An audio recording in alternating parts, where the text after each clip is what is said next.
Hello again, everybody, and welcome to another exciting episode of Men in Black and White, an honest conversation. And Brock Ganeles joins us now from New York City, just in the outskirts there in the suburbs of the beautiful Hudson River Valley. I'm in Atlanta, just outside ATL, shouty. And Brock, another long weekend for the Trump administration. You gotta love it. Signalgate continue. I mean, and really, let's think about it. This makes Watergate looks like child's play. I mean, we talked about this before. I mean, it's a mess. Yeah, well, I mean, they lied their way through the whole thing. Now you got, you know, Pam Bondi's made like a joke of it, right? And just like passed it along. The spokesman saying it's over. And, the bottom line here, it looks like, is Trump doesn't want to admit a mistake, of course, because he's been, trained from the Roy Cohn days to just keep fighting. So they're just going to barrel through it. And it just tells us that competence doesn't matter. Nothing matters in the American government anymore except pleasing Donald Trump. Like literally the people don't matter anymore. It's a constituency of one. Right. Right. And how are we getting away with that, Brock? Because, like, I even saw a tweet over the weekend where somebody said, don't worry, keep fighting. Trumpers are only one out of three of us. Only one out of every three people is a Trumper, right? And I think it's even less than that. I think it's like one out of four, one out of five. Because think about how just ignorant of the facts you have to be from round one and now again on round two. I mean, it's just a joke. Over the weekend, Jeffrey Goldberg made the rounds on the Sunday shows, and he talked about Walsey, my buddy, saying that, Jeffrey Goldberg's number just kind of got sucked up in my phone. Now, we've all inadvertently added somebody's name to a group chat. But we didn't send classified information. We didn't discuss war plans. And obviously, and what's coming out now, is they've been doing this all along. This is what they do. It was Project 2025 scripted this. This was a strategy that they were told to employ so as there wouldn't be a track record and documentation of the actions. But Mark, I'll get back to what you said earlier. So what if it's only 1/3 of us that are MAGA? I don't care if it's one out of 10. Once you have the levers of power and the massive, strength of the American government behind you and that imprimatur of authority, it doesn't take that many people to wreak havoc. It's like what? A handful of doji guys and we've like lost, almost all of our institutions in 65 days or so. It doesn't take that many. The numbers only matter when the majority shows their numbers. They haven't showed the numbers yet. Right. Everyone's got theoretical numbers, right? Right. And speaking of numbers, Trump talked about the amount of waste that they found with Doge and the Doji Bros. But no arrests. We found massive fraud. Fake news, fake news. I mean, come on, dude. Like, who do you think you're talking to? You didn't find anything. And then I saw an op-ed that General Russell Honore wrote who talked about what the Chinese were capable of doing. Right? Because Elon Musk borrowed $1.5 billion to build the Shanghai Tesla plant. And the Chinese contracts say we can demand to see intelligence from your company at any time. So we don't know what Musk is using our IRS information, our Treasury information, our Pentagon information, our Signal chat information. We don't know what's going on. We are our adversaries' best freaking dream right now. Like, you couldn't have scripted it any better for the people that want to do harm to our country. We have no fucking idea what's going on, right? People are running amok, unelected, playing by a different rule book than, the rest of us Americans have bought into. But we're just playing a losing game. Right? Little by little, day by day, more negativity. The markets are tanking, right? So now our economy is lost. But Trump does not care. These things do not affect him. Money is flowing into his pockets. His ego is being satisfied because he gets to play the retribution game from behind in the Oval Office. He doesn't even know this shit that's going on. He gets briefed, he gets told a few things, and then he goes out and babbles in front of the quote friendly press. I mean, we're in like ultra crisis mode already. And it got worse in the last 48 hours since we've even, spoken, right? Right. Ash gave us a good alert of what black women were thinking on Friday, right? And they're just like, what the fuck? Like, yeah, this is a downbound train, Right. across the board. And no white people have stepped up on behalf of, anyone to Right. stem this tide. So we're just descending into So, madness. yeah, Brock, what are we missing? Because Ash kind of opened our eyes. Hervé kind of opened our eyes. Like, are you and I overly optimistic? Are we watching this thing too close? Do we need to take a step back and wait till we feel it? Or maybe we're overanalyzing this thing. Yeah, That's I'm my still mentality's changed a bit. I was with a bunch of friends over the weekend. I did get a sense of dissatisfaction, but not DEFCON 5. Something necessarily needs to be done about it. I did get right. also a little, hey, got to stay optimistic and things will work out, which to me is hollow commentary. And I think it's where a lot of a white America is now recognizing there's a problem, but thinking that it can course correct or will get fixed on its own somehow, as if it's not going to take aggressive action to stop the MAGA movement. And Right. I wondered, as I sat in the room, whether now, not that I'm too complacent now, whether at least in my circles, like white America circles, that I'm still looked at, like I was looked at a little bit like a radical. Like, what do you, Really? yeah, a little bit of a like, whoa, you're like, you're there. Like you're there. Like you're ready to rumble. Like when I tell them, like, I think that there's going to have to be significant mass protests. And these mass protests are going to get aggressive and probably turn violent because Trump's reaction to them will probably be violent. Like it's going to get, it's going to escalate really quickly here once we decide to allow it to. And we're gonna have to because shit's getting taken away every day. So like my crew can list off all the shitty things that are going on, but pretty much hadn't made that leap to the next step, which is like it's gonna take action. Right. And that's my problem with white America, right? We're not willing to take action. Well, white America is not willing to take action, and everything is kind of good because, and you've said this before, Brock. It's like, well, still got the White House. I mean, the white picket fence with my beautiful home. My kids are good. My wife, is beyond her childbearing years. God forbid something happened to my daughter. It's all good. It's all good. My kids make good decisions. And so I think that level of complacency is what is leading us down the road for Musk, Doji Bros, Trump, the Hegseths of the world, the rampant ineptitude of this government to take hold. And my fear is that by the time we all wake up and say, okay, we got to do something, it's way too late. So That's my yeah. So April 5th is, I mean, I coined it yesterday. day. I said it's one of the most important. I think it's one of the most important days in American history.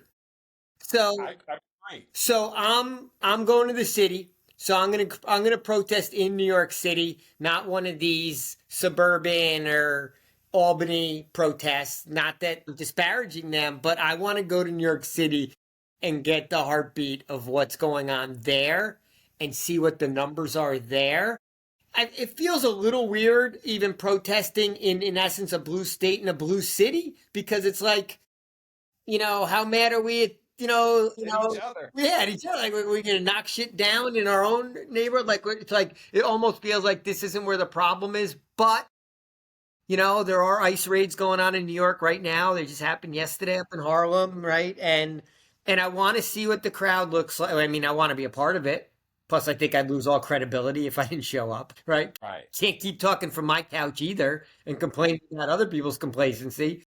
Right. I want to see what the crowd looks like. I want to get a feel for the diversity of the crowd, the energy of the crowd, the numbers. I mean, Right. supposedly they're preparing for 100,000 at Boston Commons, another blue city, not a place where necessarily is, the worst of the worst is happening, but I'm hoping the numbers are there. But the reason why I'm considering it one of the most important days in American history is if the numbers are lousy, I feel like it's democracy over. Like, Right. oh, we just decided it wasn't that important to us. Right. And you know what, Brock? As a society, I'm starting to feel like we are that self-absorbed. I mean, again, one of my biggest pet peeves with America right now is that we don't even know our neighbors. We don't even talk to our neighbors. My neighbors were so grateful for me last weekend, literally going over there and opening the door for their dogs to go out and use the restroom. They were so, I was like, well, like, isn't that what we should be doing It for each other? wasn't that hard, right? Exactly. I mean, and even, with my limitations, I'm able to help other people out. When I come out of the store, I still hold the door, right? I will wait for you if I see you come into the door and hold it for you. Because that's just how I was brought up. It's just what I feel like is the right thing to do. But I feel like, especially when you look at road rage, you look at some of the simpleton crimes that happen these days, you look at the aggressive attitudes that people have. Like, remember when we used to talk about our presidents as role models, right? And the lessons that they taught, right? Our presidents haven't been perfect, but they haven't been criminals either until now. And really until Fox News came in the early 90s, right? And when Fox came and created that division, that divisiveness, that us and them mentality is when you really started seeing crime take off. You started seeing the crack cocaine era just continuing, and the incarceration rate skyrocketing in the early 90s with the crime bill. And so, now again, the crack epidemic started in the 80s. Okay, we get that. We can argue about how, but the numbers don't lie. So the us and them, you know, really coincides with a media product that wanted to push this right wing agenda. Think about why Hillary Clinton really lost in 2016, right? It was voter apathy and the fact that people just didn't like her from, literally 25 years of Hillary did this, Hillary did that on Fox Well, News. the GOP and then MAGA playbook has been to create voter apathy, right?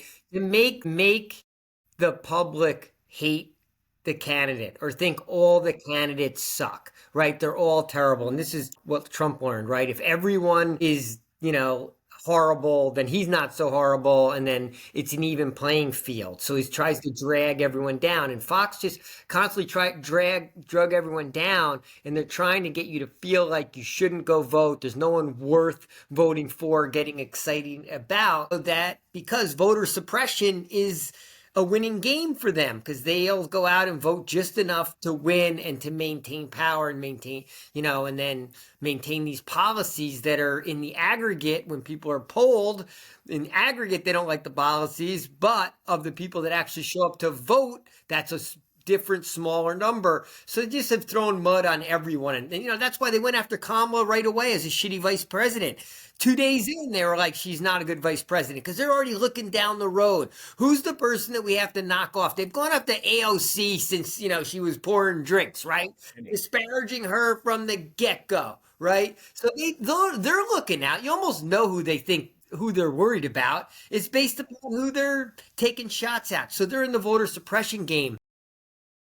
White America is so, like you said, is so complacent anyway that it's easy to suppress the energy. I mean, I'm coming away embracing that fucking middle America white guy who's angry as shit because I feel I need him more than ever. Like, gotta have that guy at this point. You know, hoping the Latinos are getting riled up because they're now deporting Cubans and people who did it the right way, right? It was supposed to be only if you didn't do it the right way, and they voted MAGA because they did it the right way, but others didn't.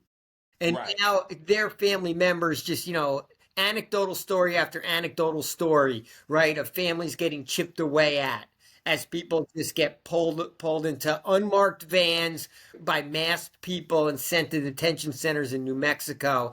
And oh, what do you know? The for-profit prison industry like starts making a mint as our tax dollars are now funding all of this horseshit. But I feel like Right. they've won the suppression game. That's why I get back to April 5th. We can't let MAGA suppress the energy of the counter movement.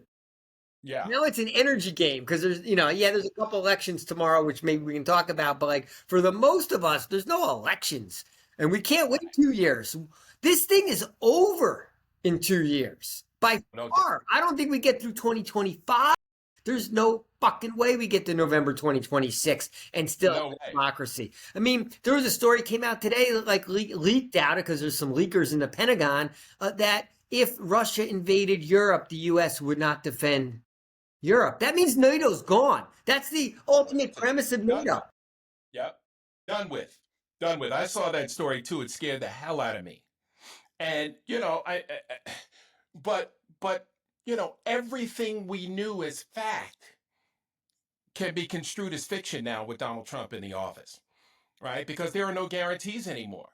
There are no. What do we need? 3,500 more people to die in order for people to say, okay, I'm over this team of me, right? You ever see the movie Welcome Home? Roscoe Jenkins. He had the team of me. It was that self-absorbed, egomaniac that all he thought about was me, and that's what's killing us right now. I feel like on both, like even in Black America, yo, I'm just gonna get mine, and that's that, right? But wait a minute. What about your grandchildren? See, I got three grandbabies, right? But I look at my grandbabies, I don't want them growing up in the society of the walking dead. It reminds me of the Will Smith movie, the remake, where it's just him and his dog, right?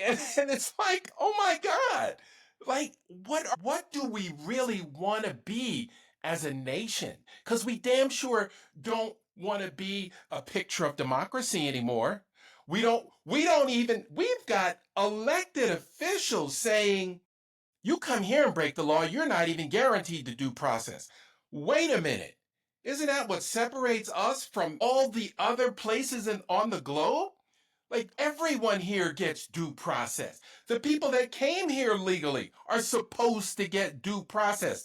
That professional soccer player from Venezuela didn't get due process, right? The gay hairdresser didn't get due process. So now we can just decide who's guilty of a crime and send them off?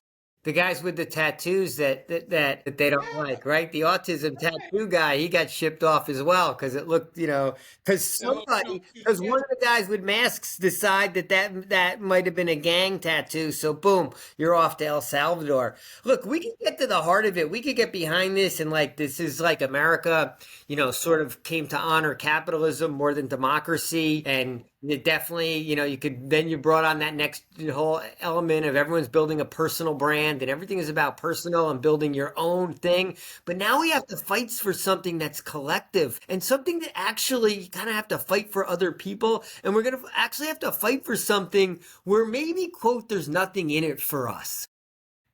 Except for having the society that we want, right? But it doesn't mean we're going to have a bigger screen TV. Our car's not going to be any cooler. We're not going to necessarily have more money in our bank account, right? There's not necessarily this like individual achievement, self-interesty, post it on Facebook and get a lot of likes because you're winning or you stood on a bunch of crates and TikTok loves you, right? I mean, you're actually doing shit for your society and maybe no one will ever know that you did anything No one will ever know that you protested. No one will ever know that you wrote some checks to some Congress people here or there, or phone banked for someone, or did a good deed, right? Now is you have to do shit where maybe it's not just about you. It's bigger than you. Well, you know what? I hope a million people watch this video because I would say, Brock, what about the greatest generation? What about those guys that stormed the beach in Normandy? What about those guys that protected us, right, when we needed it most? What about the soldiers that made the ultimate sacrifice when it was nothing in it for? That brings us back to losers and suckers, right? Yeah, think of those 4 fucking guys in Lithuania who are in a training mission who are dead. We still haven't heard their names. Our government barely has given a shit about what happened to them, right? This is like over a week old. The president hasn't said squat. No one Hadn't said said a thing. anything, right? But they're there on some training mission doing something that we don't know about that is in the Right, interest of protecting us sitting in our little living rooms watching the Final Four, right? I right. mean, but now I'm just don't know if people here get it yet. If Well, enough of us are there yet. That's why April 5th can't come fast enough for me. This is going to be a terrible week. Drip, drip, drip, watching more shitty stuff happen before I find out whether or not our we're country, people of our country are going to care enough to try to save our country. And right. I got to wait 6 days to know it. And it's going to be a frustrating week. Well, here's the thing, too, Brock, is that, somebody made a sacrifice so we could live the life we're living now, both you and I, right? The March on Washington, that sacrifice that those folks made, the people who got into the streets, the March in Selma, right? Crossing the Edmund Pettus Bridge, Medgar Evers, who sacrificed his life. All of these people, right, made those sacrifices so I could live in a nice neighborhood with a big screen TV, right? People made sacrifices so you could have the same different sacrifices, but they still gave something up, not knowing who it would benefit or if they would even know the person it would benefit, right? And so that's what I'm talking about when we get. I mean, it brings us right back to Jeffrey Goldberg, right? Suckers and losers. What's in it for them? I don't get it, right? The infamous words of Donald Trump, which will forever live in infamy because we know he said it because that's the kind of self-absorbed jerk that he is. And so until we decide to say, hey, I do care about democracy, and it's the reason I'm able to drive my Mercedes or my Audi or my whatever, imported car, right? Before it went up $25,000 thanks to this guy's freaking tariffs. That's the reason we're able to do it is because we did care. And we used to care more than anybody else cared about our way of life, about fairness, about doing what was right. And now we're interested in doing what makes money. When I looked at the Final Four this weekend, and I know this is elite, but it's about doing what makes us money. You see the ages of the starting five on Auburn, Yeah. Houston. I mean, these guys are the same age as, 5 and 6 year vets in the NBA, right? But it's about money. Money for the institution, Yeah, it's a big. money for me as the player, money for coaches and the sneaker deals, money from television.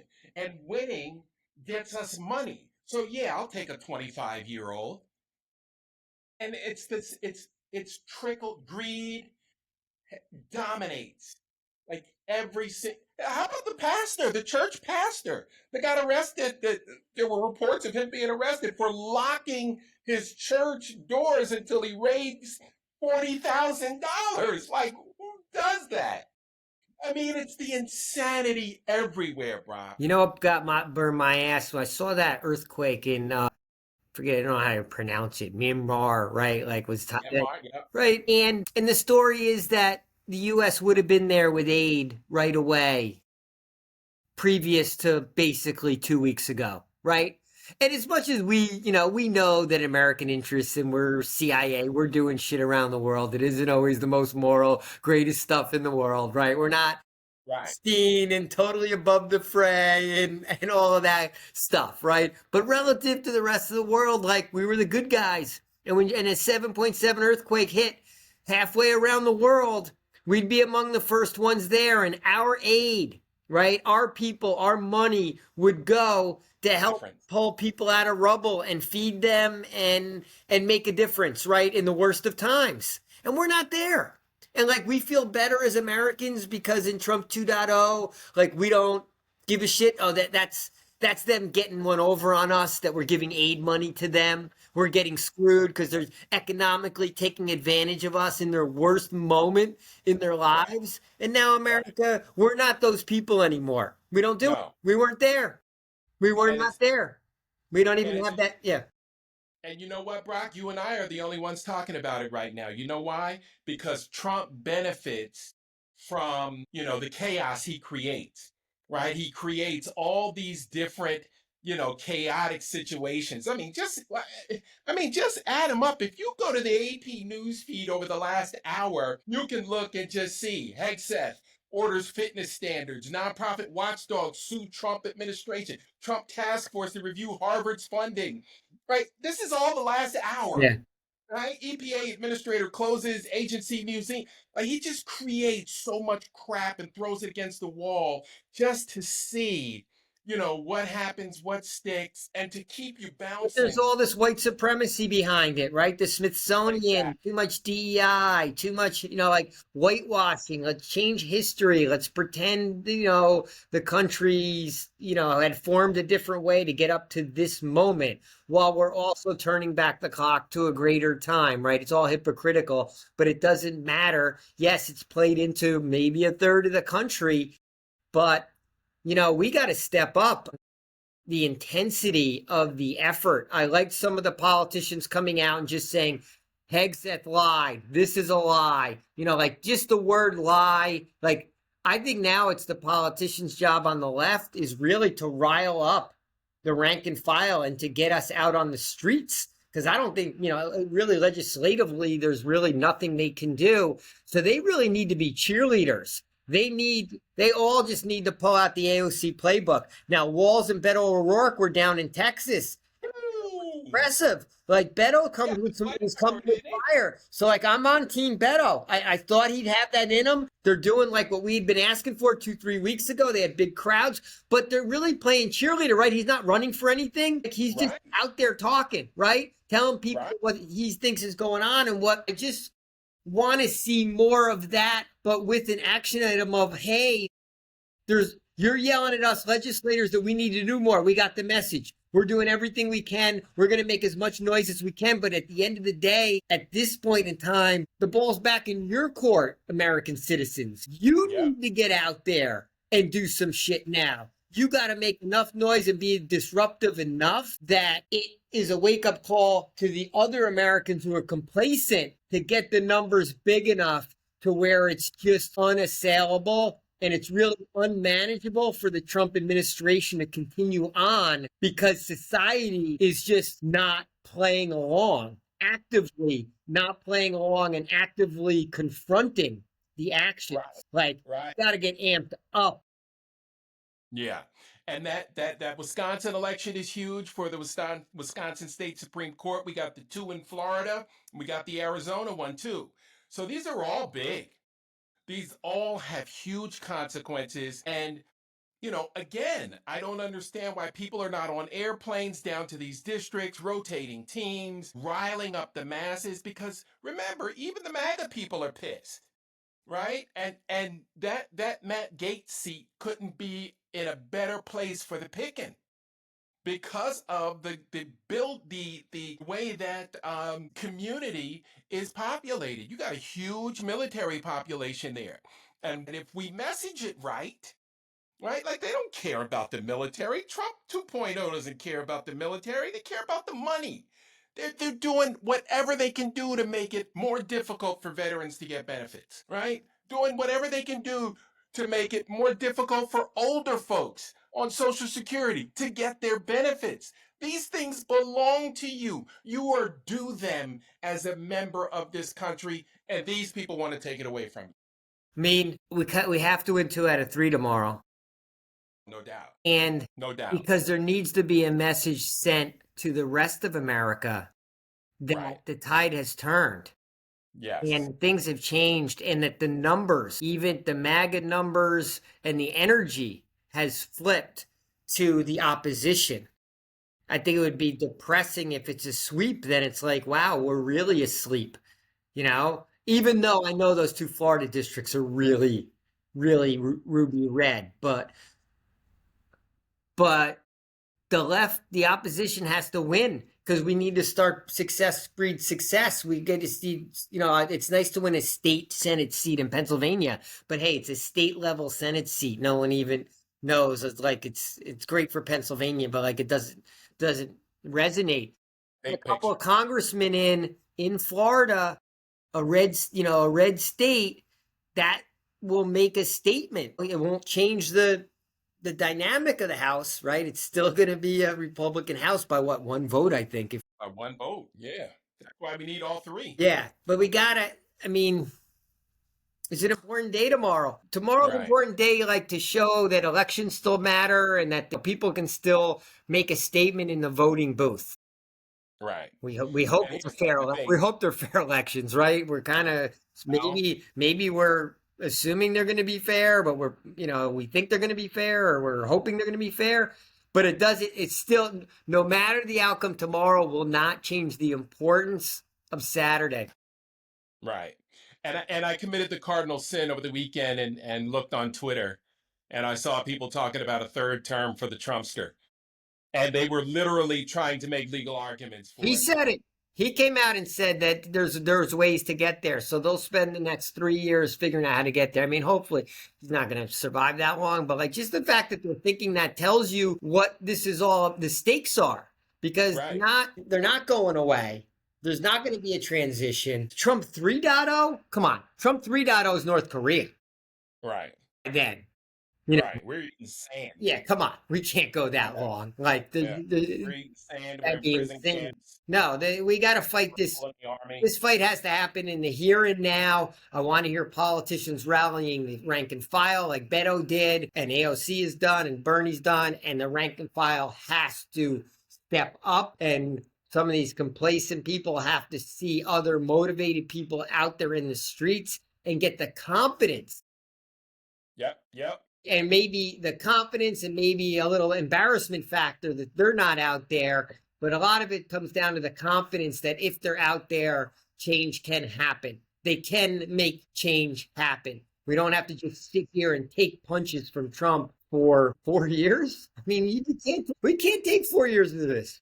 You and I can't. Our heads are going to explode. No way.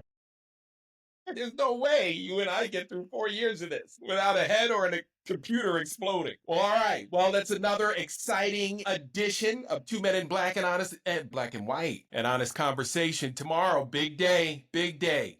We're going to be watching to see what happens. And, let's get on our knees tonight before we go night night, say our prayers. And let's hope that we see some momentum coming our way tomorrow. We need a W. We need some wins. We need some wins. All right. Yeah. Good. We'll catch up tomorrow. Hopefully there'll be some early returns by the time we speak, but if not, we might have at least a feel for what's going on. If I assume the press is going to cover it and have like some exit polls and the like, or You never know. They may be told not to. We got to laugh to keep from crying, buddy. all right. I'll talk to you tomorrow, Mark. Always a pleasure. Yeah. Thank you. All right. Bye-bye.